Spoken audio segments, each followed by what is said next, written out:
మీ business ను develop చేసుకోవాలి అనుకుంటున్నారా? మీ పరపతిని పెంచుకోవాలి అనుకుంటున్నారా? అయితే ఓకే టీవీ ద్వారా L band, aston band ad, scrolling ad, ad with voice overs, logo bug, video ads ద్వారా మీ యాడ్స్ ను పబ్లిష్ చేసుకోండి. సంప్రదించవలసిన ఫోన్ నెంబర్ 8520917933. రంగంలోకి సిబిఐ కవితను విచారించేందుకు అనుమతి ఇచ్చిన కోర్టు తీహార్ జైల్లోని విచారణకు ఓకే. కవిత మధ్యంతర బెయిల్ పిటిషన్పై సోమవారం తీర్పు. ఆమెకు బెయిల్ వస్తే సిబిఐ మళ్ళీ అరెస్ట్ చేసే అవకాశం. నేను ఒప్పుకోను సార్ సిబిఐ ఎంక్వైరీకి. మా కవిత కానీ ప్రశాంతంగా వదిలేరా?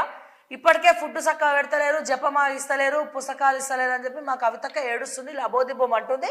జైల్లో కూడా నిద్ర పడతలేదంట, పీడకాళ్ళు వస్తున్నాయట, అందుకే జపం చేసుకుంటా మాల తెచ్చిమని అంటుంటే ఇప్పుడిప్పుడే జర ఆ జైలుకి అలవాటు పడి ఆ గోడలకు, ఆ సంఖ్యలకు, ఆ డోర్లకు, వీటన్నిటి కూడా అలవాటు పడి ఇప్పుడిప్పుడే మెంటల్గా ప్రిపేర్ అవుతున్న మా కవితక్కను మీరు పోయి మళ్ళీ సిబిఐ ఎంక్వైరీ అని చెప్పి 30 తిప్పలు పెడుతున్నారు.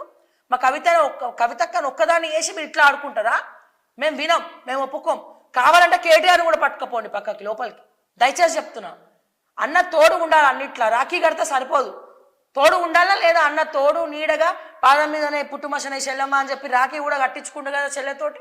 మరి అటువంటిప్పుడు ఆ చెల్లెలు చిప్పకూడు తింటుంటే ఈయనేమో ఏసీలో కూర్చొని ఐస్ క్రీమ్ తింటా ఉన్నాడు, లేకపోతే అక్కడ ఏమంటారు ఫ్రూట్ జ్యూసులు తాగుతా ఉన్నాడు చెస్ కొట్టుకుంటా. ఎందుకు సార్ ఇవన్నీ?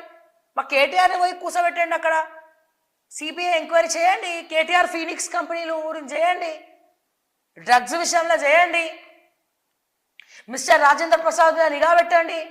కేటీఆర్ ఐటీ కంపెనీలు ఎన్నున్నాయి, ఈయన శంకుస్థాపన చేసిన ఎన్నున్నాయి, ఈయన భూ కబ్జాలు ఎన్నున్నాయి, సెటిల్మెంట్లు ఎన్నున్నాయి, శంకుస్థాపనలు చేసినటువంటి భూములు ఎట్లున్నాయి, ఈ అంబేద్కర్ యూనివర్సిటీ వెనకాల కొత్త రోడ్ వేసిండు, ఎందుకు వేసిండు, పక్కన ఇల్లు కట్టిండు, సేల్ డీడ్లు లేకుండా అందరికీ ఇల్లు కట్టుకోమని చెప్పిండట. ₹1 కూడా గవర్నమెంట్కి ₹1 కూడా కట్టలేదు. ఇంకా విచిత్రం ఏంటంటే అందులో హైకోర్టు జడ్జి కూడా ఉన్నాడట. సేల్ డీడ్లు లేకుండా, రిజిస్ట్రేషన్లు కాకుండా ఆడ ఇల్లు ఎట్లా కట్టిండ్రు, కబ్జా ఎట్లా పెట్టిండ్రు, గుట్టల బేగంపేట సంగతి నేను చెప్పేది. మరి వాటర్ కనెక్షన్ ఎట్లా ఇచ్చిర్రు, మీటర్ కనెక్షన్ ఎట్లా ఇచ్చిర్రు, ఇవన్నీ ఎంక్వైరీ చేయాలన్నా వద్దా? ఈ ఫీనిక్స్ కంపెనీతో పాటు ఇంకెన్ని కంపెనీలు ఉన్నాయి? వంశీరామ్ బిల్డర్స్కు కేటీఆర్కు ఉన్న సంబంధం ఏంది? ఇవన్నీ సిబిఐ ఎంక్వైరీ చేయాలన్నా వద్దా? హవాలా ద్వారా డబ్బులు ఎట్లా పంపించారు దుబాయ్కి? ఈయన మధ్య మధ్యలో 40 రోజులు అమెరికాలో ఉండి ఏం చేసిండు? డల్లాస్ అని చెప్పి హైదరాబాద్ని ఏ రకంగా కల్లాస్ చేసిండు? మరి ఇవన్నీ కూడా సిబిఐ ఎంక్వైరీ చేయకపోతే మా కేటీఆర్కి నిద్ర పట్టదు, రోజు అందుకే మొత్తుకుంటా ఉన్నాడు ఫ్రస్ట్రేషన్ వచ్చి. చేయాలి కదా. కేవలం మీరు కవితక్క అని కవితక్క ఎంబడే పడితే ఆల్రెడీ ఆమె జైల్లో కూర్చుంది, జపం చేసుకుంటుంది, జైల్లో కూర్చుంటుంది. ఆడపిల్ల అని కూడా చూడకుండా, తెలంగాణ ఆడబిడ్డ అని చూడకుండా, బతుకమ్మనే నేర్పించిన ఆడబిడ్డ అని చూడకుండా మీరు అట్లెట్లా మీరు ఆమెను విచారిస్తారండి సిబిఐ ఎంక్వైరీ పెట్టి? మళ్ళా జైల్లో కూడా ప్రశాంతంగా ఉండనియరా? ఇప్పుడిప్పుడే మెంటల్గా ప్రిపేర్ అవుతుంది. జర మా కేటీఆర్ వెనకాల పడుండ్రి, మేము వేస్తున్నాం సిబిఐ ఎంక్వైరీ. జర మా కేటీఆర్ వెనకాల పడితే ఆయన కూడా జర మనసు ప్రశాంతం చేసుకుంటాడు. జర లీగల్ నోటీసులు ఏందో, ఆయన కథ ఏందో కూడా బయటికి వస్తుంది కదా. జన్వాడ ఫామ్ హౌస్ ఎట్లా కట్టాడు, ఏంది కథ, ఇవన్నీ కూడా తీయండి. రాష్ట్రంలో పట్టించుకోవట్లేరు, అట్లీస్ట్ కేంద్రంలోనైనా సిబిఐ ఎంక్వైరీ వేయాలనా వద్దా? ఇవన్నీ మీరు మాట్లాడాలా వద్దా? దయచేసి నేను చెప్తా ఉన్నా, అన్న రక్షించాలి చెల్లెల్ని కాబట్టి, సో దయచేసి జర చెల్లెల్ని కాసం విరామం ఇవ్వండి, బ్రేక్ ఇవ్వండి. మా కల్వకుంట్ల కవితక్కకు జర బ్రేక్ ఇవ్వండి, ప్రశాంతంగా ఉండనియండి. ఎండాకాలం వచ్చింది, గంటకు మజ్జిగ, రాగి జావాకి ఇటువంటి పంపియండి. జర మా కవితక్క నడుచుకోండి. ఇప్పటికే చాలా దుఃఖంతో ఉన్నది, తను దుఃఖంలో ఉన్నది ఆడబిడ్డ. మరి ఆడబిడ్డ కన్నీళ్ళు మా జైలుకి మంచిది కాదు, ఎందుకంటే తను తీహార్ జైల్లో ఉంది కాబట్టి. మళ్ళీ జైలుకి మంచిది కాదు ఎందుకు అంటున్నానంటే, ఈ వరంగల్ జైలు ఎట్లనైతే తాకట్టు పెట్టిండో మరి మీ తీహార్ జైలు కూడా తాకట్టు పెట్టే రోజులు వస్తాయి. ఆడపిల్ల ఏడుపు మంచిది కాదు, ఘోష మంచిది కాదు. జర మగపిల్లాడు వెనకాల వాడండి, అన్న వెనకాల వాడండి, అన్న దండాలని బయటికి తీయండి. ఈ డ్రగ్స్ మాఫియా వెనకాల ఎవడున్నాడు? రాజేంద్ర ప్రసాద్, బయటికి తీయండి.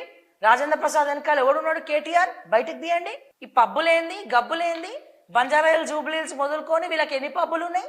ఆ పబ్బులలో డ్రగ్స్ ఎట్లా అమ్ముతుండ్రు, కొకైన్ ఎట్లా అమ్ముతుర్రు, ఇవన్నీ ఎట్లా అమ్ముతుర్రు? మొన్న డ్రగ్స్ వ్యవహారం బయటపడినప్పుడు సినిమా వాళ్ళని కాపాడింది ఎవరు? కేటీఆర్ కాదా? అరే ఇవన్నీ మర్చిపోయినరా అండి? సిబిఐ గుర్తు చేయనికే మేము ఉన్నాం ఇక్కడ. ఈ ఫోనిక్స్ కంపెనీ సంగతి ఏంది? దాంట్లో ఎంతమంది డైరెక్టర్లు ఉన్నారు? ఫోనిక్స్ వెనకాల, ఫోనిక్స్లో ఇన్వెస్ట్మెంట్లు పెట్టింది ఎవరు? బహిరంగంగా కేటీఆర్ది కాదా ఫీనిక్స్?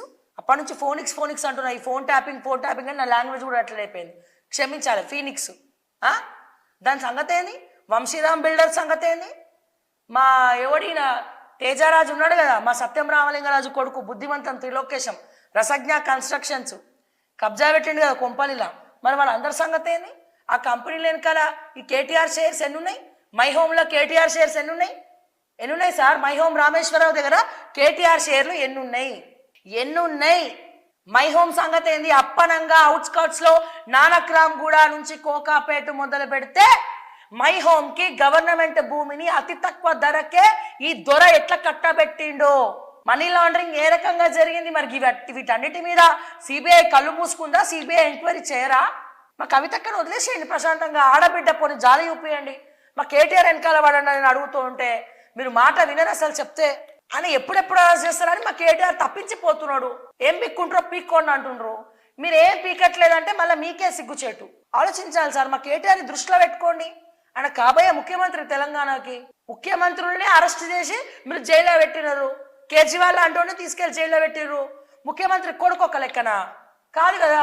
ఇప్పుడు జైల్లో వాళ్ళు ఉన్న వాళ్ళందరూ బయటకు వచ్చి సీఎం అవుతుర్రా? మీరు అరెస్ట్ చేసి జైల్లో పెడితే మా కేటీఆర్ని ఎట్లీస్ట్ ఆ రకంగా అయినా తెలంగాణకు వచ్చి సీఎం అవుతాడు. ఆలోచించాలా లేదా మీరు కొంచెం అన్నా మా కేటీఆర్ గురించి? ప్లీజ్ దయచేసి ఆలోచించండి సార్. మా కేటీఆర్ చాలా మంచోడు, ఆయన తీసుకెళ్లి జైల్లో పెట్టండి.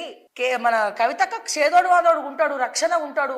ఆమె జపం చేసుకోవాలంటే జపమాల అందిస్తాడు, పుస్తకాలు చదవాలంటే అద్దాలు తెచ్చిస్తాడు, భగవద్గీత చదవాలంటే పుస్తకాలు మోసుకొస్తాడు, రామాయణం చదవాలంటే కావాలంటే చదివి వినిపిస్తాడు, జోలపాట వాడి బజ్జో పెడతాడు. ఇన్ని వేస్తాడు.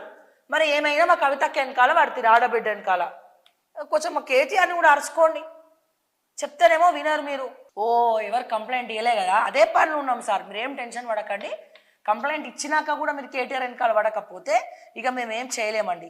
ప్రజలందరూ దయచేసి నేను ఒకటే చెప్తున్నా, social media stars, social media ఎవరైతే బాగా చూస్తారో వాళ్ళందరూ కూడా ఎట్లనైతే మీరు హీరోయిన్లు కానీ లేకపోతే మేము రీల్స్ చేసినప్పుడు మీరు ఎట్లనైతే షేర్ చేస్తున్నారో గట్లనే సిబిఐ ట్విట్టర్ ఏదైతే ఉందో మన సిబిఐ డైరెక్టర్కి దయచేసి కేటీఆర్ మీద యాక్షన్ తీసుకోండి అని చెప్పి ప్రజలు, యువత అందరూ కూడా కదం దొక్కుతూ ట్విట్టర్లల్లా ఎక్స్లల్లా ట్వీట్ చేయండి, కేటీఆర్ను ట్యాగ్ చేయండి, సిబిఐ డైరెక్టర్ను ట్యాగ్ చేయండి, తెలంగాణ సీఎంఓ రేవంత్ రెడ్డిని ట్యాగ్ చేయండి.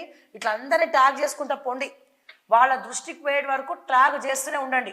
ఇది మన దేశ పౌరుల రక్షణ, ప్రతి ఒక్క ఓటర్ చేయాల్సిన పని.